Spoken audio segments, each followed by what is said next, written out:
الذي حار ونرسل العطر من روض الهدى الزاهي ويشرق السلم أنوارا وأنوارا.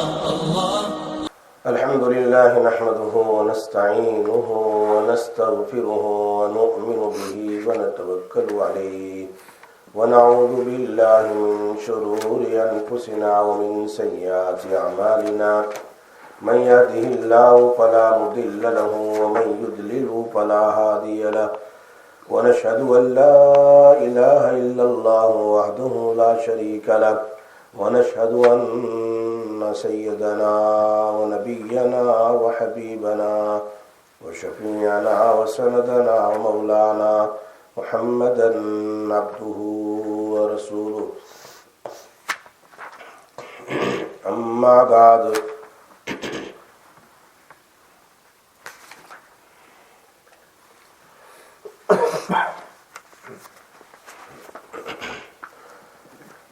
وعلى الله فليتوكل المؤمنون. باب في اليقين والتوكل. ولما رأى المؤمنون الأحزاب قالوا هذا ما وعدنا الله ورسوله وصدق الله ورسوله وما زادهم إلا إيمانا وتسليما. وقال تبارك وتعالى الذين قال لهم الناس إن الناس قد جمعوا لكم فاخشوهم فزادهم إيمانا وقالوا حسبنا الله ونعم الوكيل فانقلبوا بنعمة من الله وفضل لم يمسسهم سوء واتبعوا رضوان الله والله ذو فضل عظيم. صدق اللہ العظیم. پردہ نشین محترمہ میری مائیں اور بہنیں اور میرے بھائیوں، میں نے 2 ہفتے پہلے ایک پرومس کیا تھا کہ میں ابو ذر غفاری رضی اللہ تعالی عنہ کی وہ نصیحت جو صحابہ کرام کو صحابی کو بیان فرمائی، نبی صلی اللہ علیہ وسلم نے ابو ذر غفاری کو، اس کے بارے میں نے بیان کیا تھا کہ نبی اکرم صلی اللہ علیہ وسلم نے حضرت ابو ذر غفاری رضی اللہ تعالیٰ عنہ کو پہلے دن اپنی اونٹنی پر بٹھا کر فرمایا کہ ابو ذر غفاری، میں تمہیں ایک نصیحت کرنا چاہتا ہوں، میں تمہیں کچھ نصیحت کرنا چاہتا ہوں. پھر اس کے بعد وہ نصیحت نہیں کی. دوسرے دن پھر اونٹنی پر بٹھایا، کہا میں تمہیں کچھ نصیحت کرنا چاہتا ہوں، نصیحت نہیں کی.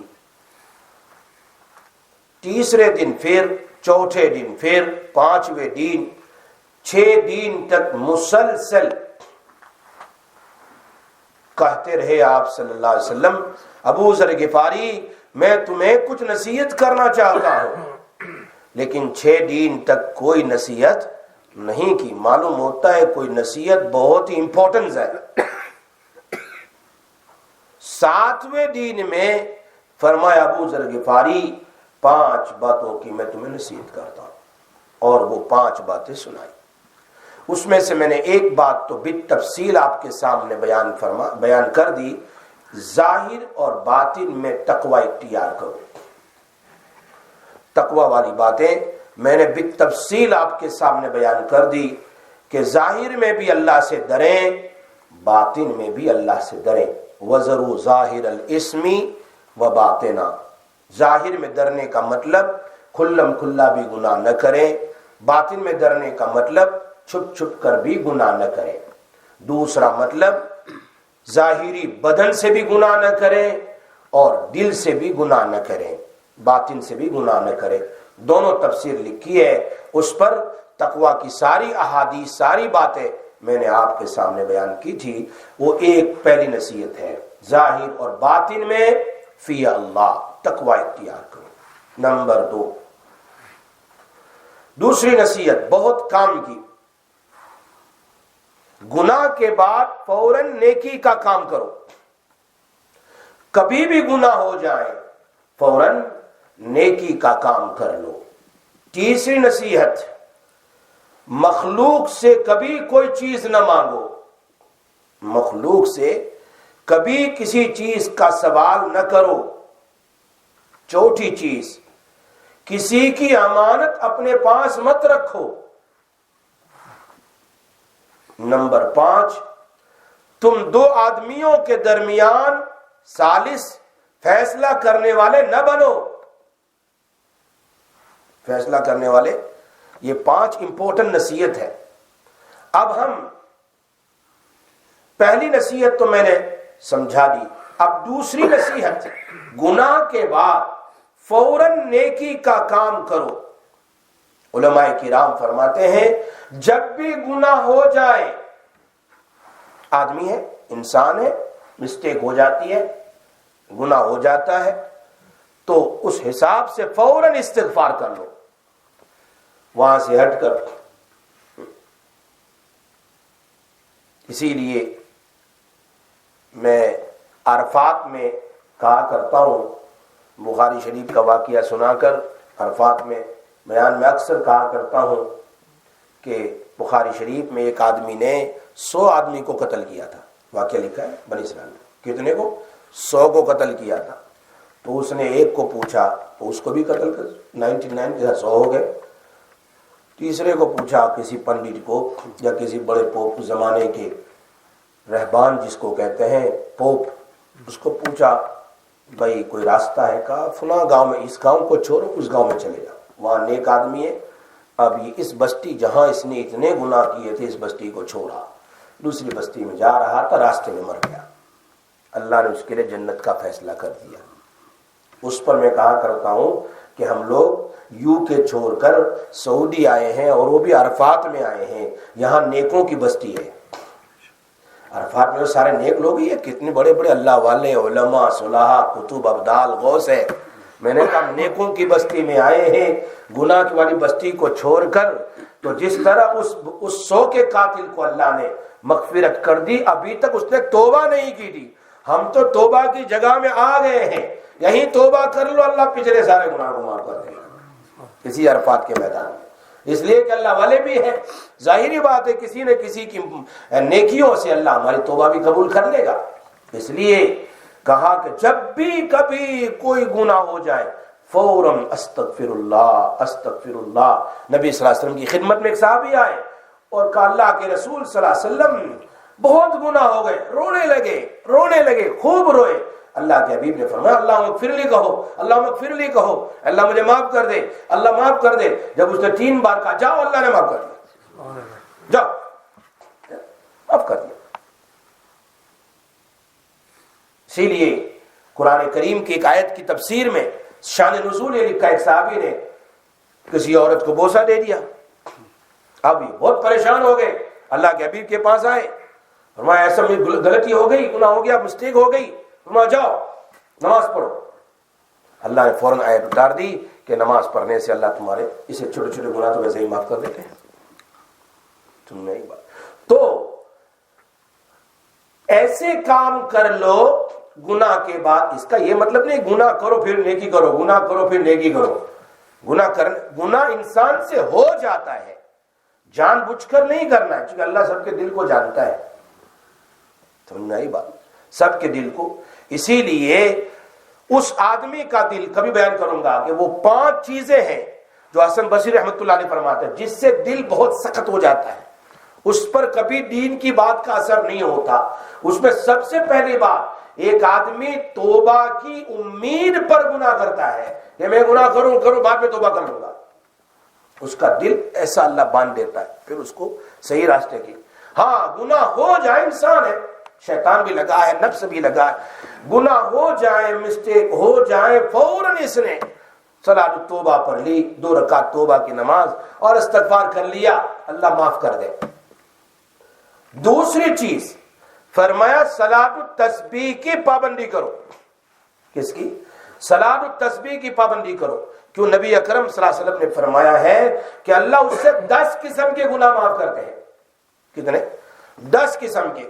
اس میں حدیث کے الفاظ ہے کبیرہ و صغیرہ، کبیرہ و صغیرہ، بڑے بھی چھوٹے بھی۔ جو جان بوجھ کر کیے وہ بھی، بھول کر کیے وہ بھی، جو چھپ کر کیے وہ بھی، جو کھل کر کیے وہ بھی، جو اگلے کیے وہ بھی اور جو پچھلے کیے، جو نئے ہیں وہ بھی، جو پرانے، 10 قسم کے گناہ ہیں۔ فرمایا صلاۃ التسبیح اللہ کے سامنے پڑھو اور اس میں 300 بار جو تیسرا کلمہ پڑھتے ہیں اس کو پڑھا کرو، اللہ اس سے انشاءاللہ گناہوں کو معاف کر دے گا۔ اس کے علاوہ علماء فرماتے ہیں کہ جو ہر فرض نماز کے بعد نوافل ہے، فرض نماز سے اللہ تبارک و تعالی گناہ تو معافی، جیسے بھی بیان کروں گا میں، معافی کرتا ہے، لیکن یہ اشراق ہے، چاست ہے، اوابین ہے، اس سے بھی، اس لیے حدیث میں آتا ہے اگر کوئی آدمی مغرب کے بعد 6 رکعت پڑھ لے اللہ اس کو 12 سال کی نیکیاں عطا فرماتے ہیں اور کتنے گناہوں کو معاف کر دیتے ہیں۔ اسی طرح علماء فرماتے ہیں ہر وقت وضو کیا کرو، اس لیے کہ نبی اکرم صلی اللہ علیہ وسلم فرمایا وضو سے سارے گناہ دھل جاتے ہیں بدن کے، یہاں تک کہ امام اعظم امام ابو حنیفہ فرماتے ہیں میرے پڑوس میں ایک آدمی وضو کر رہا تھا، میں نے وضو کرنے کے بعد اس کو کہا ماں باپ کی نافرمانی سے بچو، کہ حضرت کیسے؟ فرمایا تو وضو کر رہا تھا اور جو پانی تیرے بدن سے گر کر جا رہا تھا اس پانی کے اندر میں نے یہ گناہ دیکھا ہے۔ ایک آدمی سے کہا تم زنا سے بچو، تم نے وضو کیا، وضو کے بعد جو پانی جا رہا تھا اس میں مجھے نظر آ رہا تھا۔ پھر بعد میں امام صاحب رحمۃ اللہ سے دعا کہ اللہ مجھے یہ بشارت لے لے، اس لیے کہ پھر میں بدزن ہو جاؤں گا، مجھے لوگوں کے گناہ نظر آتے ہیں۔ سمجھ میں آئی؟ اس لیے وضو کیجئے، اللہ کے حبیب کا فرمان ہے خرجت خطایاہ، اللہ اس کے گناہوں کو نکال دیتا یہاں تک کہ ناخون سے نکل جاتا ہے۔ روایت میں اس کے الفاظ بھی جیسے یہ ہے نا، یہاں آپ نے دھویا ہے، منہ میں کلی کی، منہ سے نکلا ناک سے، پھر آپ نے چہرہ دھویا، چہرے کے سارے، ہاتھ دھویا، ہاتھ کے گناہ، اور اگر بغیر نیت کے کیے تو 4 اعضاء کے گناہ معاف، لیکن اگر نیت کے ساتھ دعاؤں کے ساتھ کر رہے ہیں سنن اور مستحبات کے ساتھ تو پورے بدن کے گناہ معاف ہو جاتے ہیں۔ تو اسی طرح غسل سے بھی آدمی غسل کرتا ہے، فرض غسل صحیح سنت کے طریقے پر، تو اللہ اس کے گناہوں کو معاف کر دیتا ہے۔ حدیث میں آتا ہے 5 وقت کی نماز پڑھو، فجر کی نماز، ظہر کی نماز پڑھو، فجر سے لے کر ظہر تک تم نے گناہوں کی آگ لگائی ہے، ظہر کی نماز پڑھتے ہوئے اللہ پاک اس گناہوں کو معاف کر دیتا ہے۔ پھر عصر کی نماز پڑھو، ظہر سے لے کر عصر تک جو تم نے گناہوں کی آگ لگائی ہے، یا done so many گناہs, so many sins، فرمایا عصر کی نماز پڑھتے ہی اللہ تعالیٰ تمہارے گناہوں کو معاف کر دیتا ہے۔ آدمی جیسے ہی سجدے میں جاتا ہے اللہ اس کے سارے گناہوں کو دھو دیتا ہے۔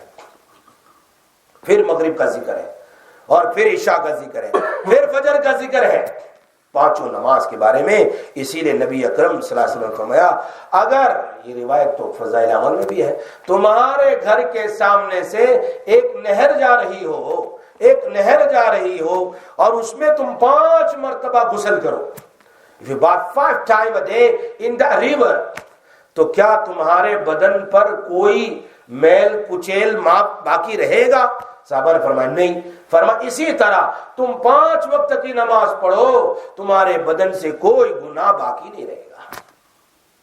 ایک مرتبہ اللہ کے حبیب نے درخت کو ہلایا، اس کے سارے پتے سوکھے، ڈرائی تھے، اس کو ہلایا، سارے پتے گرنے لگے، فرمایا تم نماز پڑھو، تمہارے گناہ ایسے ہی جھڑ جاتے ہیں جیسے درخت سے پتے جھڑتے ہیں۔ اسی طرح اللہ پاک نے اس امت کو رمضان کا مہینہ دیا ہے، قربانی کے ایام دیے ہیں، حج اور عمرہ دیا ہے، درود شریف کا تحفہ دیا ہے، قرآن کریم پڑھنے کے لیے دیا ہے، اس طرح تسبیحات دی ہے، فلاں سے سارے گناہوں کو اللہ تبارک و تعالی معاف کر دیتا ہے، اور اللہ تعالی معافی کو پسند کرتا ہے۔ حضرت مولانا سعید احمد صاحب دہلوی رحمۃ اللہ علیہ نے سیرت کی کتاب لکھی ہے، تقریر سیرت، اس میں ایک واقعہ لکھا ہے کہ قیامت کے دن، شاید پہلے سنا ہو نہ سنا ہو، قیامت کے دن حضرت کی کتاب ہے تقریر سیرت پر حضرت کا بہت زبردست، ان کو سبحان الہند کا لقب دیا ہے۔ ہندوستان کے بہت بڑے عالم گزرے ہیں پہلے زمانے میں، حضرت مولانا سعید احمد دہلوی، وہ فرماتے اپنی تقریر میں، سیرت کی کتاب میں، اللہ اکبر، کہ قیامت کے دن اللہ تبارک و تعالی سارے نبیوں سے کہیں گے جاؤ اپنی اپنی امت میں سے کچھ لوگوں کو لے آؤ، اپنی اپنی امت میں سے کچھ لوگوں کو لے آؤ، آدم علیہ السلام سے لے کر نبی محمد رسول اللہ سارے انبیاء کہیں گے جاؤ کچھ لوگوں کو لے آؤ، آج میں اپنی مغفرت دکھلانا چاہتا ہوں، میری صفت غفاریت ہے، صفت غفاریت بخشنے کی چیز ہے، آج میں دکھلانا چاہتا ہوں۔ I want to show the quality of forgiveness، میں کیسے معاف کرتا ہوں۔ صحابہ کے سارے انبیاء خوش، اللہ کے حبیب صلی اللہ علیہ وسلم آئیں گے اپنے صحابہ کرام کے پاس، اور صحابہ کرام میں 1,24,000، ایک روایت میں ہے 2,24,000 سارے، اس کے بعد تابعی، تبع تابعی، غوث، کتب، ابدال، اس امت کے کیسے کیسے لوگ، کوئی ایسے بھی ہوں گے جنہوں نے دن میں 300 400 رکعت نفل پڑھی ہے، ایسے بھی ہوں گے کہ دن میں کئی قرآن ختم کیے ہیں، ایسے بھی ہوں گے زندگی میں کبھی عشاء کے وضو سے فجر کی نماز پڑھی ہوگی، ایسے بڑے بڑے بڑے بڑے بڑے بڑے اللہ والے صحابہ کرام فرمائیں گے اللہ کے حبیب گھبرانے کی بات نہیں، آپ کے صحابہ میں تو بڑے بڑے صحابہ ہیں، ابو بکر ہے، عمر ہے، عثمان ہے، علی ہے، طلحہ ہے، بلال ہے، صہیب رومی ہے، سلمان فارسی، لے جاؤ تھوڑے۔ اللہ کے حبیب صلی اللہ علیہ وسلم بڑے بڑے صحابہ کو کہیں گے چلو میرے ساتھ، چلو میرے ساتھ، سب کو وہ صحابہ کرام سبحان اللہ جن کی زندگی کیسی گزری ہے، جن کا ذکر اللہ نے قرآن میں کیا ہے، رضی اللہ عنہم ورضوا عنہ اولئک هم المتقون اولئک هم المفلحون، یہ تو کیا کہتے ہیں مہاجرین ہے، انصار ہے، یہ وہ ہے، یہ وہ ہے، یہ کھندق والے ہیں، یہ بدر والے ہیں، یہ فلاں ہے، یہ فلاں ہے، یہ وہ لوگ ہیں جن پر اللہ کا ہاتھ تھا، اولئک حزب اللہ، یہ اللہ کے سبحان اللہ کا یہ وہ لوگ ہیں، ید اللہ فوق ایدیہم، غزوہ احزاب میں یہ حضرت عثمان ہے، یہ نبی کے داماد، یہ حسن ہے، یہ حسین ہے، یہ سر کٹانے والے ہیں، یہ شہید ہونے والے ہیں، یہ فلاں ہے، یہ حضرت خدیجہ ہے، حضرت عائشہ ہے، فلاں ہے، فلاں ہے، صحابیات سبحان اللہ، سب کچھ کو لے کر جائیں گے۔ اللہ تعالیٰ فرمائیں گے محمد الرسول اللہ صلی اللہ علیہ وسلم سے ان لوگوں کی بات نہیں کر رہا ہوں، یہ تو وہ لوگ ہیں فرض کا حکم دیتے تھے، کبھی نفل نہیں چھوڑتے تھے، روزے کا حکم دیتا تھا لیکن کبھی نفل روزے نہیں چھوڑتے تھے، زکوٰۃ تو دیتے ہی تھے لیکن نفلی صدقات بھی کسی طرح بھی وہ خرچ کرتے تھے، یہ وہ جان دینے والے، یہ گلے کٹوانے والے، آپ کے اوپر شہید ہونے والے، یہ نہیں، وہ لوگ لے آؤ جو آپ کی امت کے صرف کلمہ پڑھنے والے ہیں، کبھی انہوں نے نیک عمل نہیں کیا ہے، ان کو لاؤ سبحان اللہ۔ یہ تو بڑے بڑے لوگ ہیں، ان کو تو یہ تو معافی ہے، ان پر کہاں غفوریت غفاریت، اللہ اپنی صفت کو ظاہر کرنا چاہتا ہے۔ گنہگاروں کو لاؤ، اللہ کے حبیب صلی اللہ علیہ وسلم واپس تشریف لائیں گے اور اعلان کریں گے کہاں ہے میری امت کے وہ گنہگار جنہوں نے صرف نماز نہیں، جنہوں نے صرف کلمہ پڑھا ہے، کوئی عبادت نہیں کی ہے، نماز روزے زکوٰۃ، آؤ ادھر میرے ساتھ، اللہ کی غفوریت تو دیکھو۔ حضرت فرماتے ہیں اس وقت میں اللہ کے حبیب کے اس اعلان پر گنہگار تو سارے ہی جمع ہو جائیں گے، اس لیے کہ سب کو معاف ہونا ہے، کوئی باقی رہے گا؟ اگر آپ بھوکے ہو تو ایک فقیر کو بلاؤ، سارے فقیر آ جائیں گے، ایسا ہی ہوگا۔ وہ میں نے دہلی گیا تھا، وہاں نظام الدین کے پاس، تو وہاں تو ماشاءاللہ کتنے فقراء بیٹھے ہوتے ہیں، 200 300 400 ہوتے ہیں، بیٹھے ہوئے ہوتے ہیں، تو میں نے کہا میں 50 کو میں کھلا دیتا ہوں، چل تو 350 ہی آ گئے، میں نے کہا کیا ہوگا، ایسا ہوتا ہے، وہ سارے گنہگار آ جائیں گے، اس میں قطب بھی آ جائیں گے، ابدال بھی آ جائیں گے، غوث بھی آ جائیں گے، اور وہ کہیں گے اللہ کے حبیب ہم بھی تو کبھی کبھی گنہگار ہیں، ہمیں بھی تو معاف ہو جائے، ہمارا بھی تو ہماری بخش ہو جائے گی، دیکھ لوگ بھی آ جائیں گے کہ آج اللہ اپنی شان غفاریت کو ظاہر کرنا چاہتا ہے۔ تو تھا کہ سارے گناہ کے بعد اللہ تبارک و تعالیٰ سے کبھی کبھی دعا کرنی چاہیے کہ اللہ تبارک و تعالیٰ ہمیں معاف کر دے، ہم نے یہ بھی کیا ہے، ہم نے یہ بھی کیا ہے۔ جب کبھی گناہ ہو جائے فوراً کوئی نیکی کا کام کر لو، کوئی بھی نیکی کا کام کر لو۔ کیوں؟ قرآن کریم میں اللہ نے فرمایا کہ نیکیاں گناہوں کو مٹا دیتی ہے، نیکیاں گناہ، یہ قرآن کریم میں اللہ نے فرمایا نیکیاں گناہوں کو مٹا دیتی ہے۔ تو یہ دوسرا کام، دوسری نصیحت ہے نبی اکرم صلی اللہ علیہ وسلم نے بیان فرمائی۔ اب اس پر تفصیل میں جائیں گے تو پھر بہت وقت ہو جائے گا۔ تیسری نصیحت وہ ہے کسی سے کچھ نہ مانگو، کسی سے یعنی مخلوق سے۔ معلوم ہوتا ہے کہ اللہ ہی سے مانگنا چاہیے، اسی لیے توکل بہت بڑی چیز ہے، توکل بہت بڑی چیز ہے۔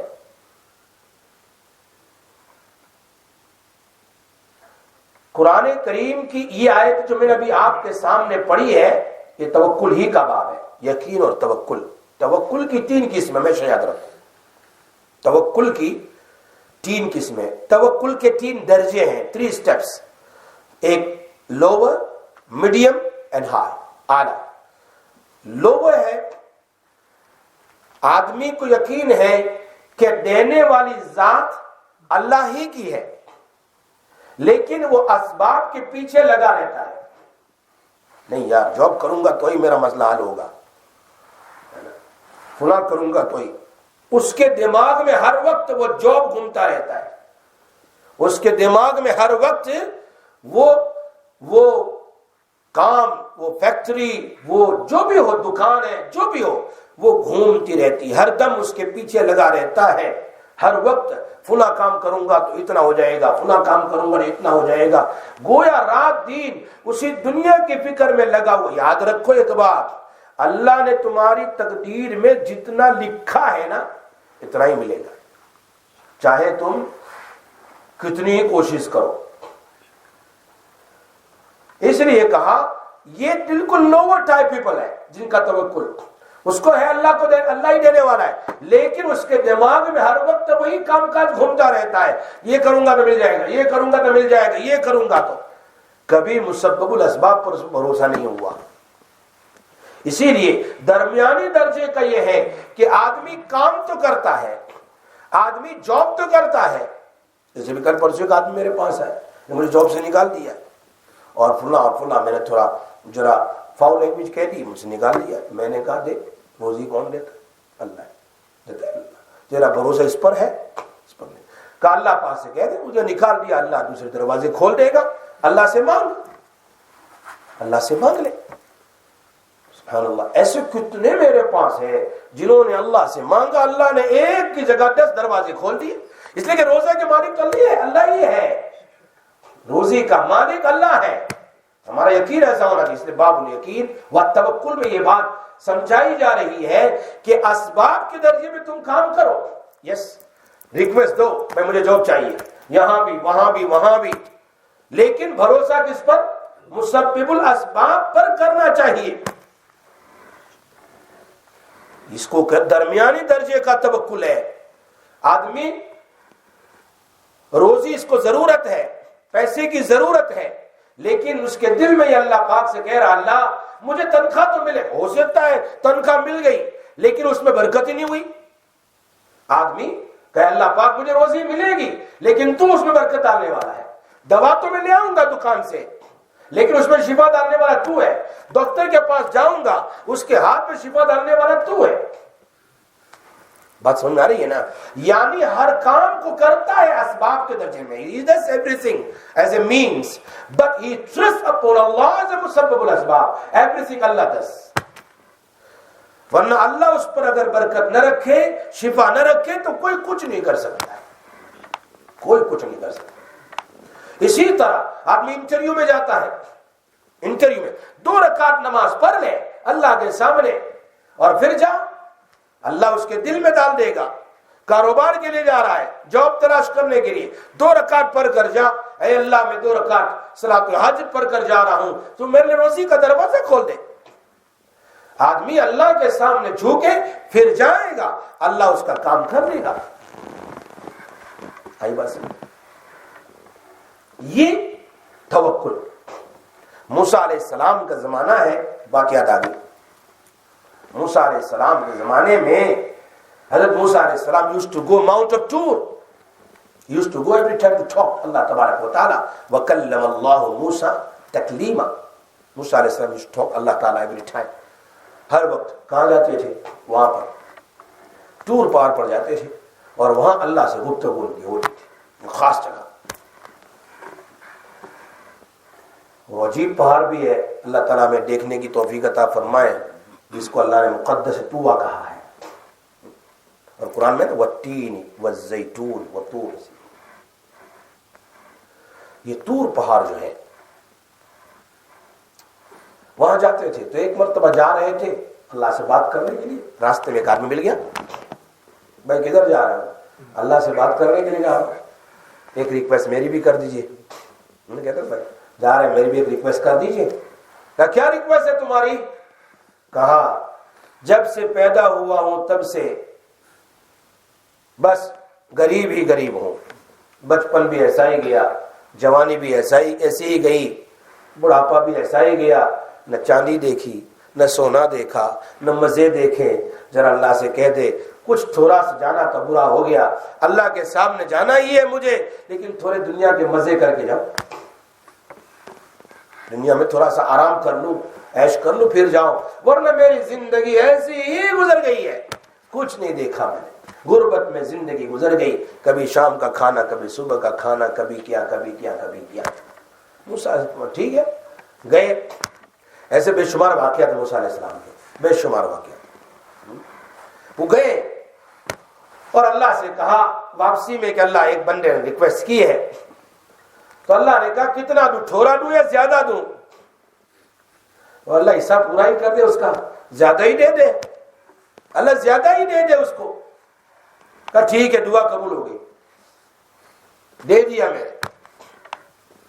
اب موسیٰ علیہ السلام کہ اللہ سے مانگ رہے ہیں نا یہ آدمی، کہ موسیٰ علیہ السلام اللہ سے کہہ دے کچھ دے، توکل دیکھو اس کا، اللہ سے کہہ دے میں سب کچھ کرتا ہوں، عبادت میں لگا ہوا ہوں، لیکن غربت کا زمانہ ہے، اللہ ٹیسٹنگ میں، تھوڑا سا مزہ مل جائے، چکھ لیں دنیا میں کیا ہے۔ اے یار ماشاء اللہ میں نے 5 star house and this and that, تھوڑا سا انجوائے ہو رہا ہوں میں۔ ہر آدمی چاہتا ہے میرا دماغ ذرا فریش ہو جائے، لائف ذرا فریش ہو جائے، فلاں ہو جائے فلاں ہو جائے۔ کوئی کس میں لگژری تلاش کر رہا ہے، کوئی کہاں تلاش کر رہا ہے، کوئی کہاں تلاش کر رہا ہے۔ موسیٰ علیہ السلام واپس آیا کہ چلو جاتے جاتے اس آدمی کو کہہ دوں کہ تیری دعا قبول ہو گئی، مل گیا ہوگا۔ اس کے گھر پر گئے، دروازہ کھٹکھٹایا، بیٹا باہر نکلا، ابو کدھر ہے؟ تو گزر گئے، گزشتہ کل انتقال کر گئے۔ ارے بھائی انہوں نے گزشتہ کل کہا تھا کہ مجھے دعا کے لیے، ہاں آپ کو کہا تھا، اس کے بعد آپ تو چلے گئے، ان کا تو انتقال ہو گیا اس کے بعد۔ اللہ اکبر۔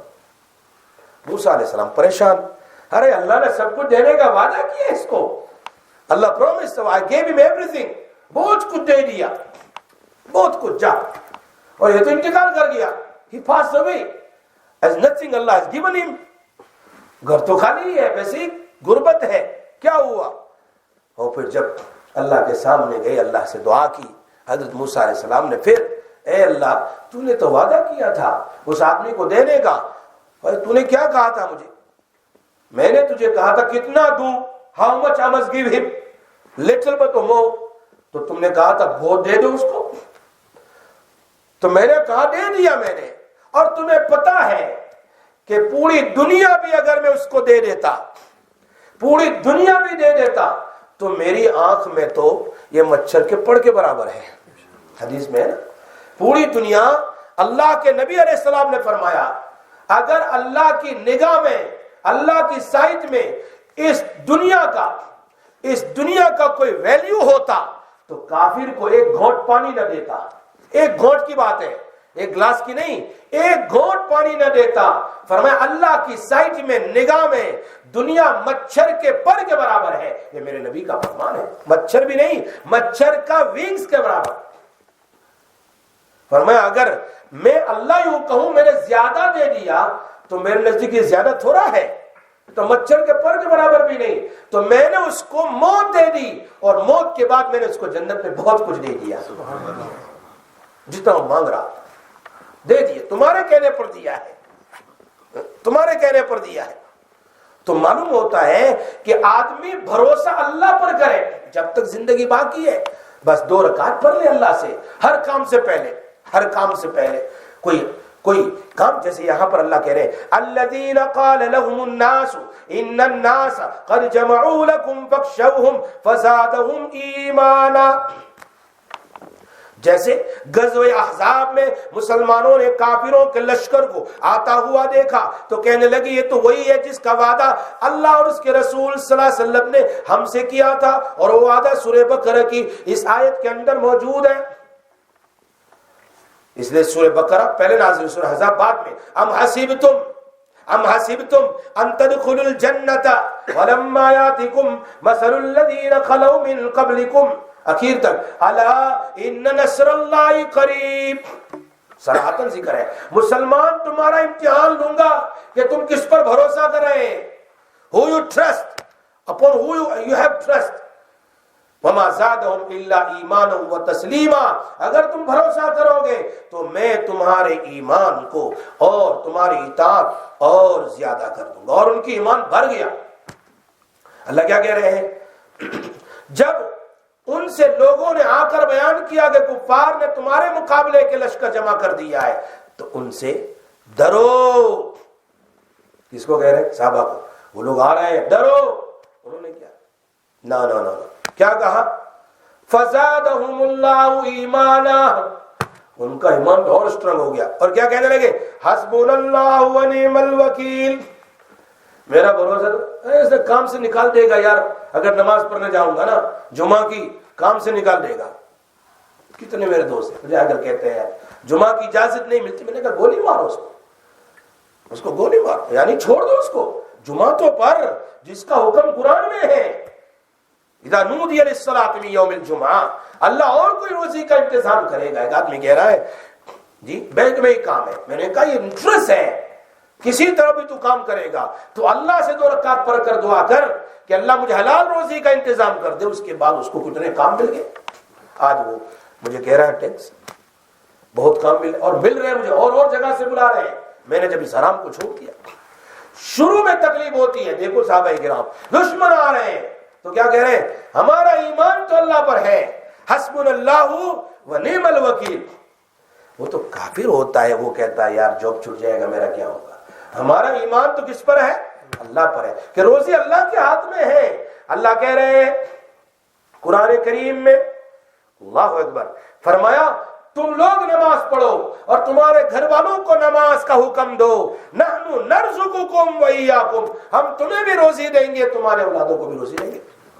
دیکھو اللہ کہہ رہے ہیں، اللہ نہیں کہہ رہے ہیں کہ تم ہمیں روزی دو، نہیں ہم دیں گے، تم ہمارا کام کرو ہم تمہارا کام کریں گے. اور یہ روزی کے لیے نماز نہیں پڑھتا، جاب کے لیے نماز نہیں پڑھتا.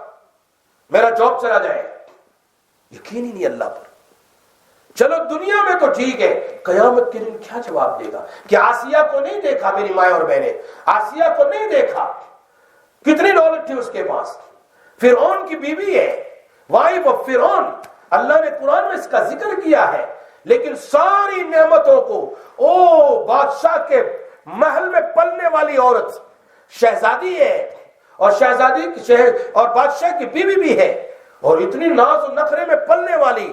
جب کلمہ پڑھتی ہے تو اس کو میکھے لگائی جاتی ہے. میکھے بھی کیسی؟ ایسی دونوں ہاتھ پر چھاتی پر بڑی بڑے کھیلے لگا کر زمین میں گھسا دیا جاتا ہے. پھر اس کی چمڑی نکالی جاتی ہے اور اس کے ایک ایک اعضا کو کاٹ کر اس کو کہا جاتا ہے چھوڑ دے اللہ کو. تو کیا کہتی ہے قرآن کریم میں 28 کے پارے میں اخیر میں اللہ نے اس کا ذکر کیا ہے.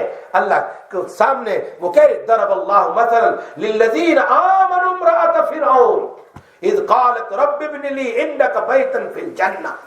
تیرے عرش کے سامنے اللہ میرا گھر بنا دے، وَنَجِّنِي مِنَ الْقَوْمِ الظَّالِمِينَ، اس ظالم سے مجھے نجات دے دے۔ لیکن کلمہ نہیں چھوڑا، اسے پتا ہے تھوڑی دیر مجھے تکلیف ہوگی لیکن عرش کے سامنے میری جنت مل جائے گی۔ دنیا کب کی ہے؟ ہم اگر نماز نہیں پڑھیں گے جاب کے لیے یا بہت سارے کام کاج ہوتے ہیں، اگر ہم نہیں کریں گے تو اللہ کو کیا جواب دیں گے قیامت کے دن؟ کیا دنیا ہماری باقی رہنے والی ہے؟ کیا قبر میں نہیں جانا ہے؟ اس لیے یہاں صحابہ بھی یہی کہتے ہیں حسبنا اللہ ونعم الوکیل۔ اللہ نے کیا کیا؟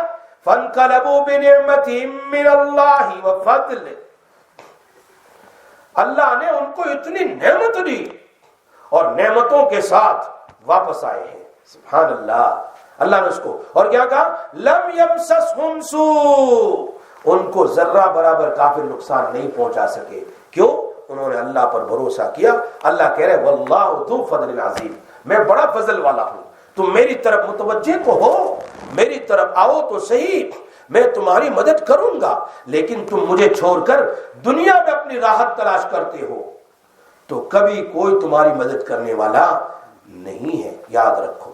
اسی لیے توکل کی دوسری قسم یہ ہے اسباب کرو، کوئی نہ نہیں کہہ رہا، میں نہیں کہہ رہا کام نہ کرو، کام کرو لیکن بھروسہ اللہ پر کرو، اور جب اللہ کا حکم آئے حلال حرام یا جو بھی حکم ہو، نماز روزے عبادت، اس کو بھی پورا کرو، صرف اسی پر بھروسہ نہ کرو۔ اللہ پاک پھر دیکھو کتنا اللہ تبارک و تعالی کتنا اللہ تعالیٰ مدد فرماتا ہے۔ اس لیے حدیث قرآن کریم میں اللہ نے فرمایا وَتَوَكَّلْ عَلَى الْحَيِّ الَّذِي لَا يَمُوتُ، اس خدائے پر بھروسہ کرو جس کی کبھی موت آنے والی نہیں ہے۔ اللہ کی موت آئے گی؟ نہیں آئے گی۔ ہمارا بھروسہ اسی پر ہونا چاہیے جو جس کو نہ روح کی ضرورت، نہ مال کی ضرورت، نہ مکان کی ضرورت، نہ بیوی کی ضرورت، اس کو کسی چیز کی، وہ اگر کہہ دے ہو جا تو ہو جاتا ہے۔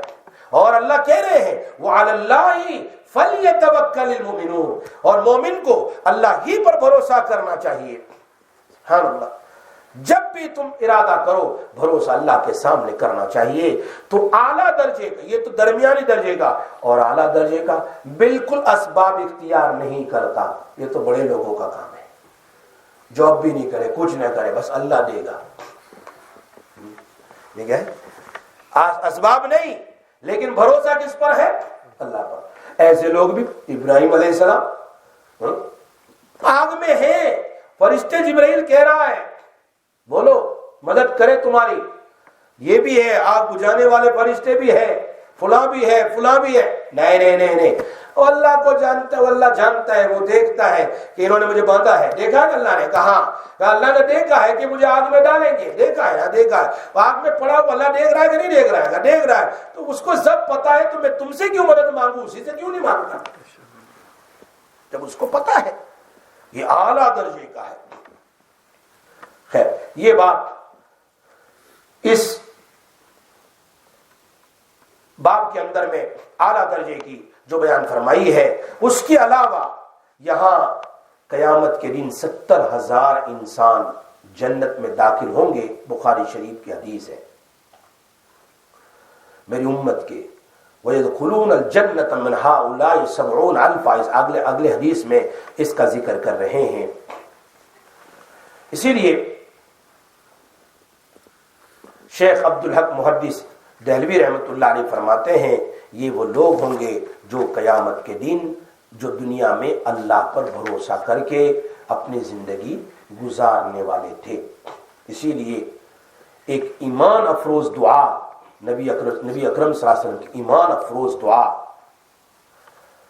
اللہ تعالیٰ کریں کہ اللہ تعالیٰ ہمیں ایسی دعائیں مانگنے کی توفیق عطا فرمائے۔ ہم وہ دعائیں ایسی مانگتے نہیں جو اللہ کے حبیب نے مانگی ہے، کیا اللہم لک اسلمت وبک آمنت وعلیک توکلت وإلیک انبت، اے اللہ، یہ ابن عباس کی حدیث ہے اور یہ حدیث بخاری میں مسلم میں یہ دعا ہے، اللہم لک اسلمت، اے اللہ میں تجھ پر ہی ایمان لاتا ہوں۔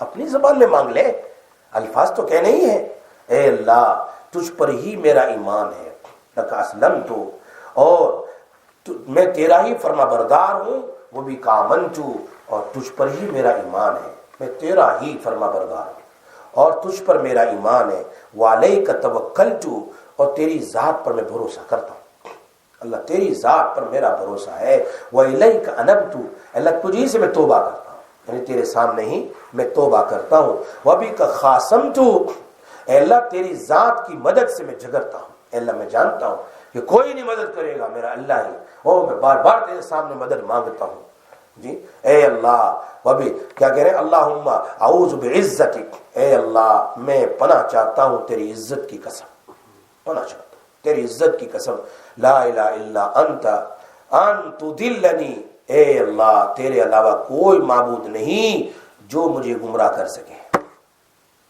کوئی نہیں جو مجھے گمراہ کر سکے، اے اللہ تو زندہ ہے، تو تیری موت نہیں آتی ہے، جنات اور انسان سب مر جائیں گے لیکن تو کبھی مرنے والا، دو چار الفاظ ہے، اے اللہ تیرا فرما بردار، تجھ پر میرا ایمان، تجھ پر میرا بھروسہ، اللہ تجھ سے میں توبہ کرتا ہوں، استغفار کرتا ہوں، تجھ سے مدد مانگتا ہوں، اے اللہ تیرے سوا کوئی نہیں جو میری مدد کر سکے، مجھے گمراہ کر سکے، تو ہی ہے اللہ میری مدد کر دے۔ اس طرح سے دعا کریں، ایمان افروز دعا ہے، اور ابراہیم علیہ السلام کی دعا تو آپ کو معلوم ہی ہے، کون سی دعا تھی؟ عن ابن عباس رضی اللہ تعالی عنہما قال حسبنا اللہ ونعم الوکیل، یہ دعا اصل کس کی ہے؟ ابراہیم علیہ السلام کی ہے۔ قالها ابراہیم علیہ السلام حين القی فی النار، جب ان کو نمرود نے آگ میں ڈالا تو ابراہیم علیہ السلام سب سے پہلے یہ دعا مانگی ہے۔ نمبر 2 پر کس نے یہ دعا مانگی ہے؟ نبی اکرم صلی اللہ علیہ وسلم۔ وقالها محمد صلی اللہ علیہ وسلم حين قالوا ان الناس قد جمعوا لكم فاخشوهم فزادهم ایمانا، جب بدر کے اندر گئے اللہ کے حبیب سجدے میں چلے گئے، حسبنا اللہ ونعم الوکیل، حسبنا اللہ ونعم الوکیل، حضرت ابوبکر صدیق فرماتے سر اٹھاؤ تمہاری دعا قبول ہو گیا، تم جیتنے والے ہی ہے۔ یہ دوسرا معلوم ہوتا ہے کہ اس دعا سے اللہ تعالی ہمیں توکل نصیب کرتا ہے۔ حسبنا اللہ ونعم، اس کو کثرت سے پڑھیں، حسبنا اللہ ونعم الوکیل، تاکہ اللہ پر، یہ حدیث بھی بخاری شریف کی ہے۔ خیر، اس دعا کو ہمیشہ پڑھیں گے تو اس سے کیا ہوگا؟ اللہ تعالیٰ کی مدد غیب سے آئے گی، اور غیب سے اللہ تعالیٰ، اسی لیے علماء فرماتے ہیں کہ کم سے کم روزانہ 500 بار اس دعا کو پڑھنی چاہیے۔ کتنی بار؟ 500 بار، اور اس پر مستقل کتابیں لکھی گئی ہے، اس پر مستقل کتابیں لکھی گئی ہے۔ تو یہ تو ہو گئی تیسری بات، کسی سے کچھ نہ مانگو۔ نمبر 4، کسی کے پاس اپنی امانت، کسی کی امانت اپنے پاس نہ رکھو۔ وجہ کیا ہے؟ اگر تم نے کسی کے 5 پاؤنڈ بھی رکھ دیے تو وہ 5 پاؤنڈ آپ کو جیسا دیا ہے ویسا ہی رکھنا پڑے گا، اس کو آپ استعمال نہیں کر سکتے ہیں اس کی اجازت کے بغیر، اور اس کو وہی 5 پاؤنڈ دینا پڑے گا، اور نہ اپنے گھر والوں کو استعمال کے لیے دے سکتے ہیں۔ کسی نے گاڑی امانت پر، اس گاڑی کو آپ امانت کے طور پر رکھی ہے، اس کو آپ استعمال نہیں کر سکتے۔ ارے بھائی تمہیں مسئلہ پتا ہے بچوں کا، کہ اگر بچوں کے، چلو آج تک تم کو اگر پتا نہ ہو، آج کل جو حکومت کی طرف سے بچوں کو پیسہ دیا جاتا ہے، یا کوئی آ کر عید بقرعید پر اپنے بچوں کو 5-10 پاؤنڈ ہدیے کے طور پر دیتا ہے، ماں باپ اس کو استعمال نہیں کر سکتے، یہ بچوں کی ملکیت ہے، بچوں کی امانت ہے، ہر ایک کے لفافے بند کر کے الگ نام سے رکھنا پڑے گا، چاہے اس کی جولری ہو، چاندی ہو، گولڈ ہو، فلا ہو۔ اسی لیے کہا کہ بچے کے لیے، بھائی یہ میرا بچہ ہے ابراہیم ہے، اس کے لیے یہ تیرے لیے کپڑا خریدا ہے، تو اس کا تیرے مالک ہے۔ ایسے مسئلے کے بارے میں تو فرمایا وہ بڑا ہو جائے پھر بھی اس کے کپڑے دوسرے بھائی کو نہیں پہنا سکتے، اس لیے کہ اس کی ملکیت ہے۔ او بھائی مسئلے یاد رکھو، اسی لیے علماء کرام نے اس کا حل نکالا۔ مفتیوں کے پاس بیٹھو گے نا مسئلے کا پتہ چلے گا نا۔ ہم تو بس ماشاءاللہ بڑے بھائی کا پائجامہ چھوٹے بھائی کا کرتا پہنا کر چلتے رہتے ہیں، اسے کام نہیں چلے گا۔ مسئلہ بہت سارے مسئلے فرمایا قیامت، جیسے اگر میرے پاس کوئی چیز ہے تو میرے گھر میں کسی کو اجازت نہیں ہے کہ میرے پوچھے بغیر میری امانت کوئی بیچے یا کسی کو ہدیہ کرے، نہیں چاہتے تم۔ اسی طرح بچوں کا بھی یہی مسئلہ ہے، بچیوں کا بھی یہی مسئلہ ہے۔ اس کا حل یہ ہے، جب تم اپنے بچوں کے لیے کوئی چیز بھی خریدو یا کوئی چیز بھی دو تو اس وقت یہ نہ کہو کہ تو اس کا مالک ہے، تو استعمال کر،